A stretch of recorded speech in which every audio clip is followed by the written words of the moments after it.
Hey guys, it's Rachel here with Senza Tempo Cane Corso. So I'm hanging out here with Misa. She is figured I'd show you guys. She's being super cute. She's been doing her little zoomies. Zoomies. Zoomies. Aren't you so cute? Aren't you so cute? Oh. Yes, you good girl. I took her on a little walk on the property. I actually took her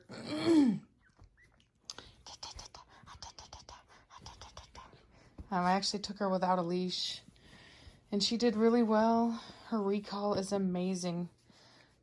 She's just such a phenomenal dog. Her little temperament is so good. She's so cute. Aren't you cute? Aren't you cute? Yes, you are. She's just such a happy girl. And I'm just really glad that for the people that, I've had a lot of people contact me, wanting a dog. And the Corso just really, it just doesn't fit them. You know what I mean? Like, I can tell that they really want a dog and they really like my dogs, but that their personality and their, either that or sometimes it's just their lifestyle doesn't really fit. And it's nice to be able to have a breed that I can offer these people. I've had people that maybe were in college and just, or maybe just didn't have, like I said, the personality for it. And this breed is just phenomenal for that. They're such a sweet natured dog. And it's just like perfect for just the everyday person. And anyway, so look at you tuckered out. Look at you tuckered out. You're so pretty. You're so pretty. Yes, you are. Yes, you are. She's such a good girl. Yes, you are. You're such a good girl. Yeah, you don't even need to know. See, what I think is interesting is how, I think it goes to show, like, a lot of people have told me, they've criticized my training, and they say, you need to use one word, and you need to blah, blah, blah, and you need to pick that one word. And what I think that this dog shows is that it really isn't about the words that you use so much as it's about the meaning behind the word. So your inflection, the tone that you use. You can tell a dog, good dog, all you want, but it's not the same thing as a good dog. You know what I mean? And look at that. He's like, am I a good dog? And so, anyway, I think it's interesting how I've brought in now a couple dogs from different countries that technically did not speak my language, and yet I've had no problem asking them to do things and them listening. Like her, whenever I called to her, she came. I used the word come, she came. She doesn't know the word come, but she does know the inflection, the meaning of the tone. It's kind of like, I'll give you a basic example. So I know that maybe not everybody, but a lot of people watch Bill Burr. He's a comedian, and I like him. And he was talking one day about being on a date and this girl like talking and just like kind of going on, and he was so bored with her conversation. And he goes, and you know how you're doing that and you're just in your own mind, and then you hear that question, right? And he goes, you don't need to have heard the question. You hear the da-da-da-da, and it's like that, where that pitch goes up, you know what I mean? And it's like, oh crap, that was a question. He has no idea what she said, but he doesn't need to have heard it to know that it was indeed a question. And I think that there are these universal language cues that we all use, and I think that dogs have a tendency to pick up on those. And so, while I don't speak Russian, I don't need to, because she, as a domesticated dog that for generations has been fine-tuned to be able to pick up on cues from humans, she's able to understand and kind of put the rest of it together. You know what I mean? And I think that's super interesting and very cool. And I think it just really shows how close humans and dogs really are.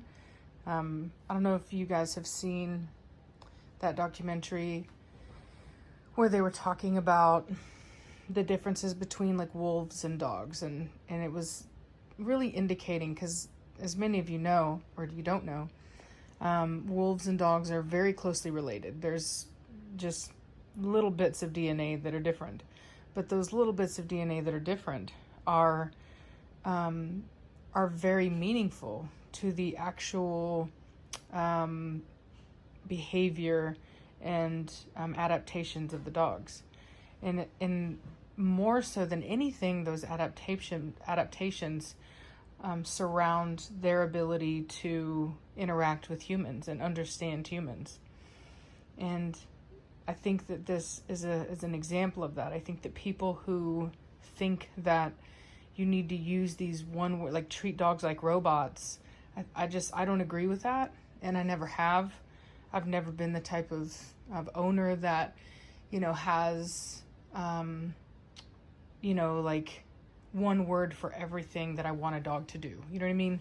I will use words like sit and things like that, but sometimes I'll say sit, and sometimes I'll say, you better put your butt on the ground.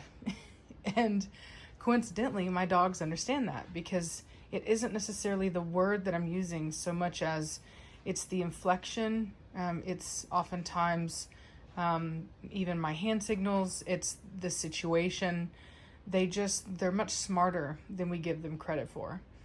And I prefer to talk to my dogs like that because of the fact that I believe that it actually makes them more intelligent. Because in the same way that us humans, we need to use our brains, like there's been a lot of controversy over whether or not children should be taught cursive in school. And one of the reasons why people say that it should be taught is because of the fact that the brain grows from using cursive. And it's the same thing with reading. A lot of our learning has moved over to audio or visual, and we've kind of not been as, what's the word, like, we haven't been as adamant about ensuring that our youth are reading a lot of books, whereas we used to. And there is something to say for actually opening up a book and reading it. Some people even say that it goes so far as to being different when it comes to, say, reading an actual book versus reading a Kindle. There's so many ways that we can use our brain to increase our own intelligence. And I think that it's very short-sighted to believe that dogs are really any different. And that's one of the reasons why I do talk to my dogs like that. I don't treat them like these mindless, robots that can only respond to these certain programmable commands. I speak to them as a part of my family. And while I will use, like I said, some, specific commands, other times I won't. Or I will use like that command and other things, right? And I have not found that to be a problem personally. I think that it does irritate people that do train their dogs like that, who think that that's the only way to do it, but that's more their problem than anything else's. And I just personally love I feel like it creates more of a bond between you and the animal. And I could be wrong on that. That's just my personal opinion. But for me, I just like to talk to my dogs. And I know that you guys have heard me do it, like with Preacher. I'll just talk to him. You know what I mean? And while he obviously can't talk back, I do think that it facilitates a closer bond than, say, somebody that treats their animal like a robot that can only respond to certain programmable words that you've programmed into the dog's psyche. So, anyway, I just wanted to kind of talk about that a little bit because it was on my mind, and just give you guys a little update on how little Misa's doing. I'm just so infatuated with her. She's such a great dog, and I'm just so happy to have her. She's such a happy, happy little spirit. I did let the other dogs out one by one just to go to the bathroom, and I let them kind of see her, and they did really well. Even Admiral, surprisingly enough. I thought for sure he would be the one that I would need to watch. Actually, the one that has had the hardest time not trying to chase the little girl is Blondie, which surprised me a lot. She is the one that when Misa gets scared, like we were outside together, I think I had Blondie, Preacher, and Misa outside, and Atari. And something scared Misa, and she went up the stairs, and Blondie kind of wanted to go run after her, and I quickly got onto Blondie, made her go into submissive posture, just made her understand that she's not to chase this dog under any circumstances. That, you know, this is mine, it's my possession, you stay away from it, and you respect it. And she was very, very good about it.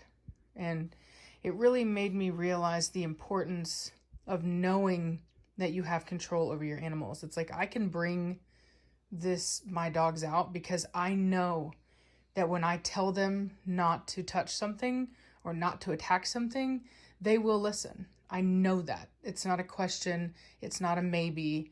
It's a I know, because they know that I will step in immediately if I have to.